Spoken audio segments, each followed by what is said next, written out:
What's going on, YouTube? I know it's been a while since I've made a video, but everything's just been so crazy with work lately, and our second baby was born 3 weeks ago, so we've been pretty busy with everything, but figured this might be a good little video. Some issues to go over on a Power Stroke. This truck actually came in for batteries because it was slow to start, but the batteries and the starter both ended up being good on it. Nothing wrong there. So these are issues related to a HEUI system, which a lot of people love. I know the 7.3s like this one are kind of the holy grail of trucks for some people, and the 6 liters, you know, oh, if you bulletproof them, whatever. I hate these trucks. And I say that because I've had 3 7.3s and 2 6 liters. I'm a fan of a common fuel rail. I don't particularly like the HEUI system. The only good thing about them is once you own one for a few months and go over this kind of stuff, you can fix pretty much anything on them. The last one I had was a 0560, and by the time I got rid of it, everything on the engine was pretty much brand new. Both oil pumps, I mean everything. So they're fairly simple to work on once you get them figured out, but if you've got a slow start or a no start, especially after the truck's hot, you know, been running, sometimes it'll even get hot and die on you. When the temperature gets up there, the truck will just stall and die on you. So these are some things to check for right off the bat. Number one, these trucks take, I think, like 700 PSI of oil pressure to crank the engine. I think it's 700. Somebody on here can probably correct me on that. I'm not a Ford tech, but right under the hood here, this is your oil reservoir for your high pressure oil pump. You just put an Allen in there. You can take that out. See right down in there if you've got oil or not. This one's really low right now, but I just pulled the IPR out and changed it. So the valley is full of oil right now. I got to clean that up. So basically the first thing to do when you have that issue, either a really slow start or a no start, is your ICP sensor. You've just got this plug right here, and I've tightened it where the clip's on the back, but it just unplugs and that screws out. Very first thing to do is take that out and then try to start your truck. See if that solves your problem. When you do take that out, I'll just show you the old one down here. If it is full of oil, like that one is, then it's bad. It's time to change it. You can see in there.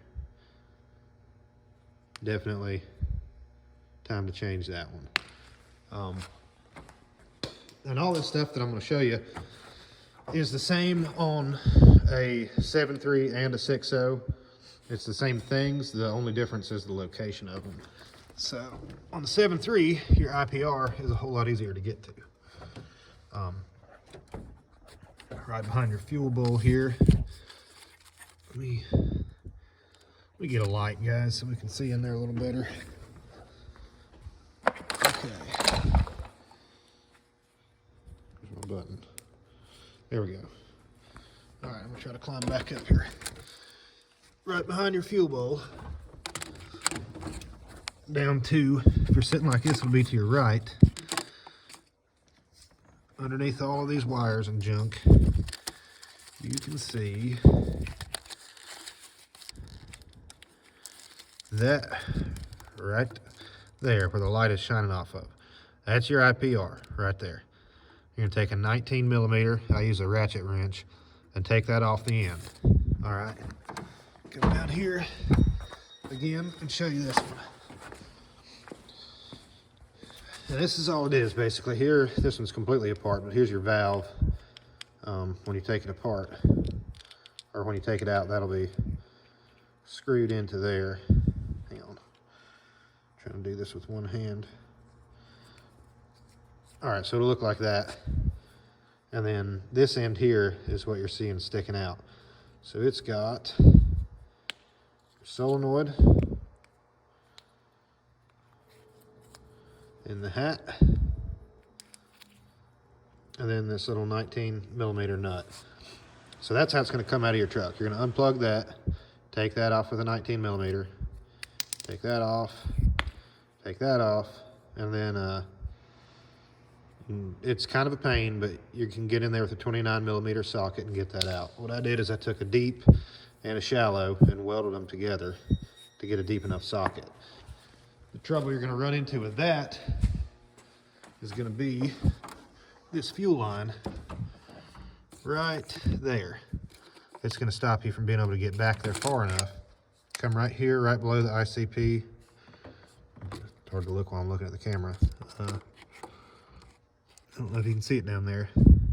That nut right down there, it's a 10mm nut. All that is a clamp that holds that fuel line in place. So take that out and you can move the fuel line easier.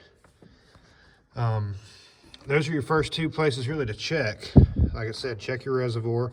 Well, very first thing, just take that ICP out and see if it starts right up. If not, you can tap in right here and see how much PSI you're putting out while you're cranking. That's why I got those gauges laid on the floor down there. But this truck was building enough pressure. The other thing is your relief valve. They make a little kit. It's a little spring and a ball, and I'm not going to dig in there and take that out. There's plenty of really good videos on YouTube to show you how to do that.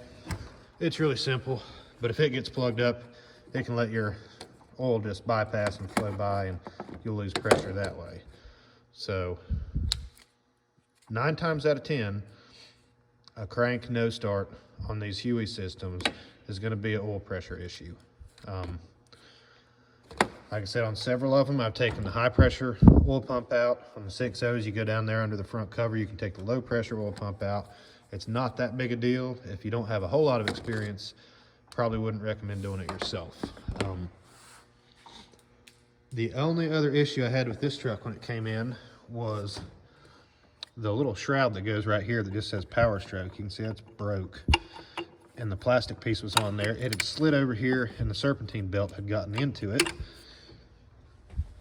and stripped it up good and wrapped it around the pulleys. Just little things like this. I mean, you guys can tell by looking at that this thing is just neglected. I mean, I opened the air box there and the filter, I think I threw it away already, but it was literally crunched into the shape of a V. It had tried to suck it up in here. It was bad. I've never seen one that bad. That's another thing. If you have loss of power, just start at the easy places first. Check your air filter. If that's clogged up, I don't know who worked on it before me, but I've even had them where, they've come in for a loss of power, open the box up, no air filter, and there's grease rags sucked in to the turbo. So little things like that, check off all your easy stuff first. Like I said, the ICP sensor, the IPR valve, air filters. Check off all the easy stuff before you start, really digging in too much. And then check your oil pressure. Check your high pressure and your low pressure. Make sure you're building within specs. You can check your volts there to see if you're within range there. But yeah, some people love them, some people hate them. I'm kind of in the middle. I've worked on them enough now where I can, my last 7.3 that I had, actually I kept a IPR and ICP and relief valve rebuild kit in the glove box of the truck. Got me off the side of the road several times. So the 6.0s are a little different. The relief valve on them, you're gonna crawl right under the front here and you'll see an Allen cap screw there. It's part of the relief valve. I think it's either a 12 or a 16mm. Don't remember, it's been a while since I've done that on a 6-liter, but when you get it out, if it just shoots out, it was plugged up. And what that does when it plugs up is just lets oil flow past it unregulated. So, you're losing all your pressure there. It's just dumping oil back in. Here's a little piece that goes there. It had just worked its way over and got into the corner of the belt, or the edge of the belt there with this corner, and wore that belt out. Got wrapped around the pulleys. So, sometimes it pays to just go around and check for just dumb stuff like that. So I'm gonna see if I got an oil filter and service this thing while it's in here. And it did come in a while back for an oil leak, a bad oil leak that had been to the Ford dealership. It had been all over the place and no one could figure out where it was leaking. But it was using several quarts a day. And right down there, the front mount for the cooler. These, I'll just try to do it with this. That bolt right there, right beside the serpentine belt, that mounts in. These bolts had worked themselves loose, and it was just dumping oil down there. How in the hell a Ford Tech didn't catch that? I mean, I cranked it up and let it idle for 30 seconds, and you could just see it dumping oil. So, you know, no starts, major oil losses, they're not always major problems. A lot of people jump to the worst conclusions, especially on the 6 liters. Oh, it's a blown head gasket. Well, check your pressure everywhere. You know, do an inspection. Don't just say, oh, it's doing this, so the motor's blown. You get a lot of guys that do that on these Fords, but they're really, in all actuality, they're pretty simple motors. There's really not a whole lot to them. 9 times out of 10, it's just something simple, something stupid. I have seen several of them where, you know, you get these farm trucks, a lot of times the valley will just be full of rats nests and stuff, and mice will chew on the wires to your sensors or your injector harness. I mean, just check over all that kind of stuff. Check all your boxes before you go tearing an engine apart. So hopefully I'll try to get back to making more and more videos. I got a few new tools I can do some stuff on. I got this pair of Snap-on Talon grip, I think is what they're called. Slip joint needle nose. These things have been awesome. Love those. Bought a few other things recently, or since the last time I've done a video. I don't even know what now. I did buy another tool from Harbor Freight. I know everybody is disappointed in me for it, but I've been super happy with it. It is the Badlands 3-ton off-road floor jack. Changed both steer tires on a Freightliner FL60 with it already. Done a bunch of these Super Duties and gooseneck trailers. I bought it because a lot of times with these bigger trucks, when you're on the side of the road or in the field and you blow a tire, a squat bottle jack won't jack it up high enough, and a regular bottle jack won't actually get under the truck. It's too tall. So that's pretty handy. Been buying some Snap-on stuff lately. I know I've always been against it, but like this 56-ounce dead blow ball peen, had to knock the pins out of, show you over here the other project I got going on. My dad's Case 130 excavator. It's a Geith quick coupler. This is a manual cylinder that locks it in place. And what happened was, this nut, you run it in and out, and that's what moves the cylinder in and out. It's just got a gear in there that it's just threaded into there, you know. So when you loosen it, there's supposed to be a piece here with a stopper on it, so that when this hits the end, you can continue to turn it enough to loosen that. Well, they broke the piece off the end, so this nut just comes right off before you get it loose enough to get loose from the implement.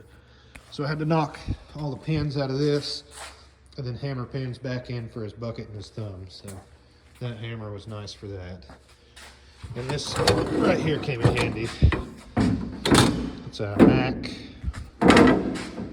Don't even know the part number. It's a 7/8 pry bar. This sucker is heavy, about 42 inches or something. Oh, the other Harbor Freight tool I had to buy, 3/4 drive breaker bar. It was an Icon. For 90 bucks, I couldn't pass up on it. It has not broke yet. I do not look for it to last forever, but we'll see. So I'm gonna try to get back to doing more and more videos. If there's anything you guys want to see in particular, anything that reviews or how-tos or whatever, leave it in the comments so I know, and I'll try to get around to doing this more often and doing videos by request, you know, whatever y'all are wanting to see. Really appreciate all the views, guys, all the likes. You can subscribe if you want to.